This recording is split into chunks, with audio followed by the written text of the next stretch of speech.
Ky projekt dëshmon se Republika jonë nuk mjaftohet me reagimin ndaj rrezikut, ajo ndërton kapacitetet që rreziku të parandalohet. Të gjitha këto arritje, rehabilitimi i kanalit, përmirësimi i cilësisë së ujit dhe modernizimi në menaxhimit të tij i shërbejnë një qëllimi të përbashkët: rritjes së sigurisë ujore dhe garantimit të furnizimit të qëndrueshëm e cilësor për qytetarët, për ekonominë e vendit e për sistemin ton energjetik.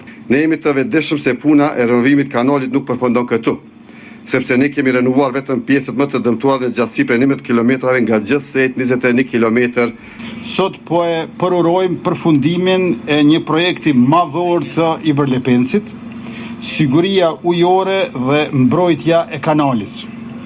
Pranë kësaj pjesë të kanalit të ujit që tani nuk është më i dukshëm dhe për një arsye të mirë, sepse është rehabilituar dhe me kërkesë të banorëve këtu është mbuluar për të arritur sigurinë për të gjithë. Përmes këtij projekti në vlerë prej 18 milion euro janë rehabilituar 37 segmente kyçe për gjatë 49 kilometrave të kanalit, si dhe është ndërtuar një buffer rezervuar ose rezervuar kompenzues me kapacitet 30.000 metra kub, i cili mundëson furnizim emergjent për termocentralet ose ujësjellësit në rast nevoje emergjente.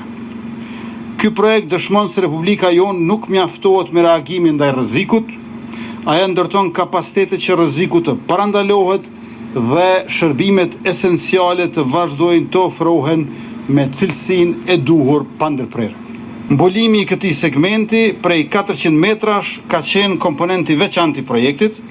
Ndërmarrja e ka parapar këtë komponent për sigurinë e kanalit dhe për të mirën e banorëve të Zubin Potokut, si dhe ka financuar tërësisht me mjetet e veta rreth 1.1 milion euro.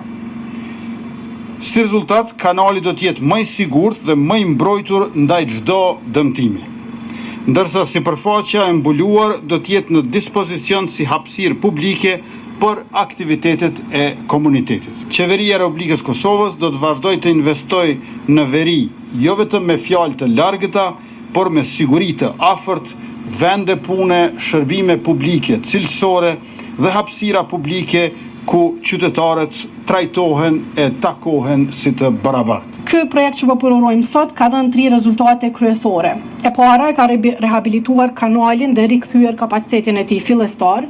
E dyta e ka përmirësuar cilësinë e ujit dhe e treta e ka modernizuar mënyrën se si monitorohet e menaxhohet e gjithë kjo infrastrukturë kritike.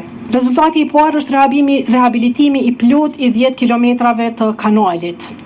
Segmentet e dëmtuara janë veshur me beton të ri të armuar, ndërsa pjesët me dëmtime strukturore dhe rrjedhje aktive janë sanuar. Në pikat kritike, kapaciteti rrjedhës është rritur për 1.3 metra kub ujë në sekond. Rezultati i dytë është përmirësimi i cilësisë së ujit. Ju e dini që jo rrallë ndodh që në komunat që furnizohen nga KRU Mitrovica ose KRU Prishtina kemi reduktime si rrjedhoje turbullirave të ujit. Me rehabilitimin e kanalit janë krijuar kushtet që turbullirat e ujit të ulet për rreth 50%. Rezultati i tretë është instalimi i sistemit SCADA për gjatë kanalit. Për herë të parë Iberlepensi do të mund ta monitorojë automatikisht 24 orë në ditë rrjedhën, nivelin dhe cilësinë e ujit. Tani do të thotë që problemet eventuale do të mund të identifikohen më një herë, të përcaktohet vendi ku ka ndodhur rreth dhe të ndërhyhet më shpejt. Të gjitha këto arritje, rehabilitimi i kanalit, përmirësimi i cilësisë së ujit dhe modernizimi në menaxhimit të tij i shërbejnë një qëllimi të përbashkët: rritjes së sigurisë ujore dhe garantimit të furnizimit të qëndrueshëm e cilësor për qytetarët, për ekonominë e vendit e për sistemin ton energjetik. Unë edhe një herë po falenderoj dhe kryeministrin, mbi të gjithë tjerëve juve, zonja ministri Rizvanolli.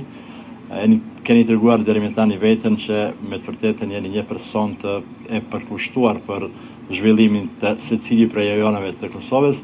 Dhe unë gjithashtu po mbetem i përkushtuar së bashku me juve që ta vazhdojmë këto projekte të cilat në esencë ndryshojnë krejt qasjen ndaj të banorët në veriut e Kosovës. Projekti që po inaugurojmë sot nuk po ndikon në rritjen e sigurisë dhe stabilitetit të furnizimit me ujë. Nuk është thjesht vetëm një investim në infrastrukturë, por një investim në sigurinë kombëtare, mirëqenien e qytetarëve tonë dhe në ekonominë e vendit tonë. Me këtë projekt ne po garantojmë që qytetarët e 9 komunave të Republikës Kosovës si dhe impiantet e Kekut do të kenë një furnizim të qëndrueshëm dhe të sigurt me ujë edhe në kohërat më të vështira. I nderuar kryeministër, ky projekt në vlerë prej 18 milion euro është të zhvilluar siç thatë edhe në 38 segmente përgjatë gjithë kanalit të kryesor, duke filluar nga këto e deri te pika e furnizimit të Kekut me ujë nga ky kanal. Për pos sulmit terrorist 29 nëntori 2024, realizimi i tij ka kaluar pa asnjë incident apo problem të theksuar me institucionet qendrore, lokale apo me banorët përgjatë kanalit. Për pos rritjes së sigurisë së ujit, ne jemi njëkohësisht duke zhvilluar edhe projekte dhe strategji për rritjen e sigurisë fizike të vetë kanalit bazohur në përvojën e hidhur të 2 viteve të fundit, para 2 viteve të fundit. Ne jemi të vetëdijshëm se puna e renovimit kanalit nuk përfundon këtu, sepse ne kemi renovuar vetëm pjesët më të dëmtuara në gjatësi prej 19 kilometrave nga gjithsej 21 kilometër sa janë mbi tokë. Pra shumë shpejt duhet të renovojmë edhe pjesën e mbetur në mënyrë që ky kanal të jetë funksional edhe në 40-50 vitet e ardhshme. Kemi një projekt paraprakt me kostën e nevojshme dhe do të ishte e preferueshme që edhe kjo pjesë të zhvillohet me bankën botërore, por jo me kredi, por me një lloj partneriteti ku pjesën më e madhe e projektit do të mbulojë me të hyrat tona vetanake. Siç e dini, ndërmarrja e Ibërlepenc në vitet e fundit ka operuar me fitim operativ të theksuar dhe po përgatitemi për një periudhë me dinamik të lartë investimes. Pasi shumica e infrastrukturës sonë, siç e patë edhe ju, është mbi 50 vjeçare dhe ka nevojë për ripërtrirje graduale në mënyrë që të ofrojmë shërbime të garantuara në kohën kur kemi rritje të kërkesave për furnizim me ujë dhe energji elektrike.